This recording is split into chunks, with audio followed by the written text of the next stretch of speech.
Even though Blood of My Blood is going to discuss two parallel storylines between Claire's parents and Jamie's parents, I would argue that most of this story is revolving around Ellen Mackenzie.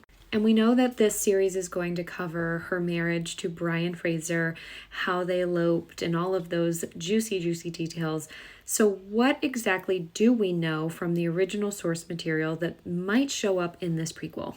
As always, this will have spoilers for the books and the TV show, so if you're looking to avoid those, please do keep on scrolling. So even though there isn't a book talking about Ellen and Brian's story that Diana plans to write but has not written yet, there are excerpts from the Outlander books that tell their story indirectly and that the show is likely going to pull from. And one of the clearest and most concise is actually a conversation that Claire has in book 1 of Outlander with Alec, who works in the stables at Castle Leoch. And in this excerpt, we get to see a little bit more of Ellen's personality, how fiery she was, and the dynamics that she shared with both her father and her brothers.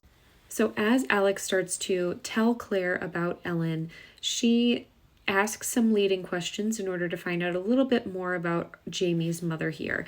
And one of the first things that Alex says is that she had a mind of her own and a tongue on her to go with it. But that was paired with enough sweetness that a lot of people didn't mind it, including her brothers, who she paid no attention to and would not bow down to, especially given that she was the eldest of these siblings.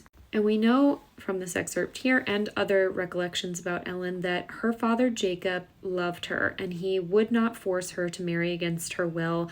And that is why at her age, I think she's about 22 at the time that he passes away, she had still gone unwed. And that all changed when Colum came into power and Jacob was no longer there to protect her from that. Now this part here at the top helps to give us a little more context into what Colum was dealing with at the time that he became laird.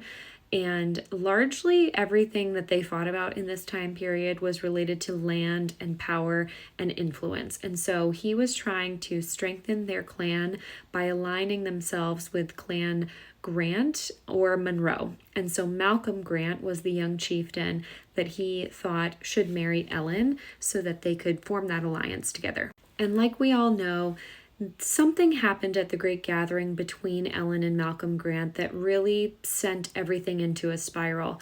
And Alec talks about here that he never knew what was actually said between them, but he knew it must have stung because they met and they went out into the garden to speak.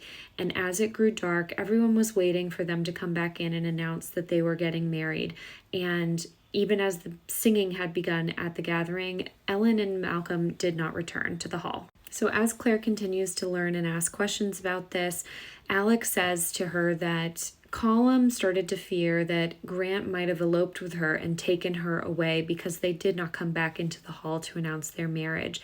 And it seemed like that must have been the case because then when someone went out into the rose garden to look for them, it was empty and they were not there. It was at that point that they sent someone down to the stables where Alec was, and he told them that the men had come for their horses and all of them left without even saying goodbye.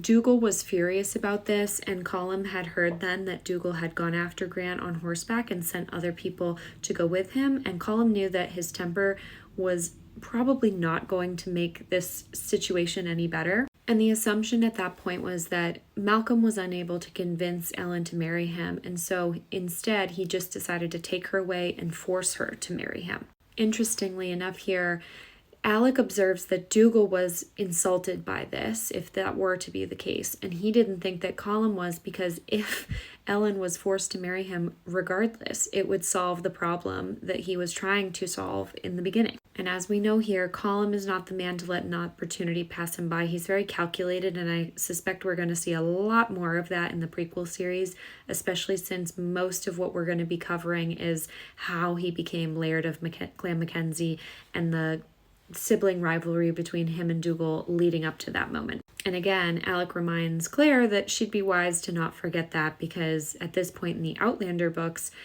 Colum is very suspicious of Claire.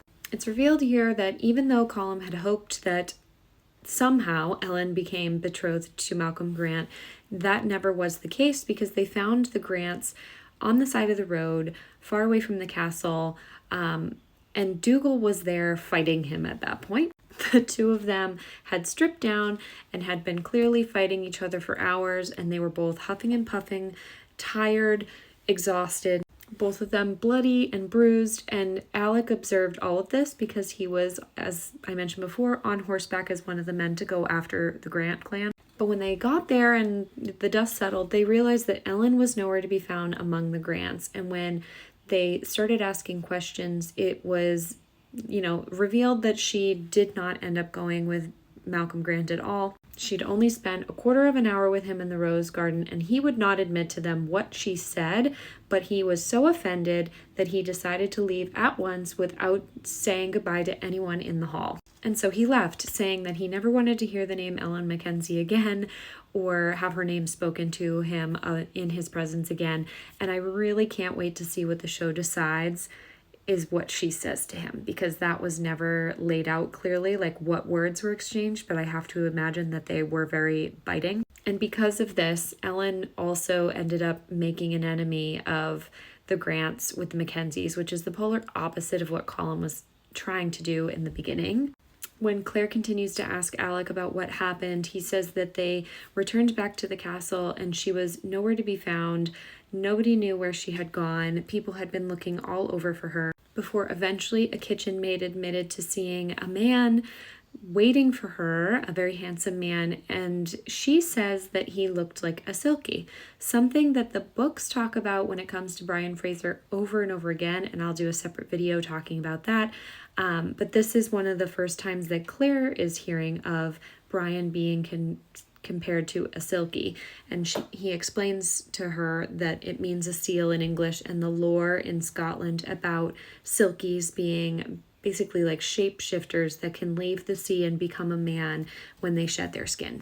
The kitchen maid had seen him waiting at the end of the hall, waiting for someone at the outer door, and then there was a woman dressed in black from head to toe that ran away with him in a hooded cloak. Now, Colin heard everything about Ellen potentially running away with a Silky, and he wasn't inclined to believe that that was the case, so he started to get a better description of this man one by one from everyone that was in the castle. Before long, he discovered that the man's name was Brian, and that he had actually been at Castle Leoch during the games, and people only referred to him as Brian Dew.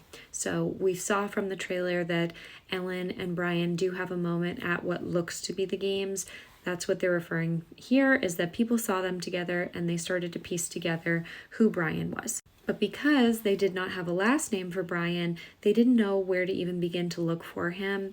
And so eventually they started to focus in on looking for women that looked like Ellen, since she had such a distinct look about her. He explains that she was a very beautiful woman with red hair and gray eyes like columns, and that it was very interesting to see her in person. Like, it went through you like a bolt because of how tall and beautiful she was. And he explains to Claire that Dougal finally found them living in a crofter's cottage on the edge of the Fraser lands. And they decided, meaning Ellen and Brian, that the only way that they would manage to hide was if Ellen was able to get pregnant and be showing long enough so that Colm and Dougal would be forced to accept their marriage. And he points out that Colm did not accept their marriage regardless of their plan. Now, something that I am curious if they will showcase is that he points out that Dougal has a scar that runs down his chest, his collarbone. And in this excerpt, Claire asks if Brian did that to him. And Alec points out, no, actually, Ellen did that to Dougal. Because Dougal was so angry that he was threatening Brian's life, and she defended him. There was a lot of back and forth between the families trying to figure out how to handle the situation. And before long, they were given the house of Lallybroch, which again was set between the Fraser and Mackenzie lands in a freehold. That land is very valuable. It comes into play later on in the main series of Outlander. And they were married in the doorway at Lallybroch so that he would be able to carry his wife over the threshold and into their new home together.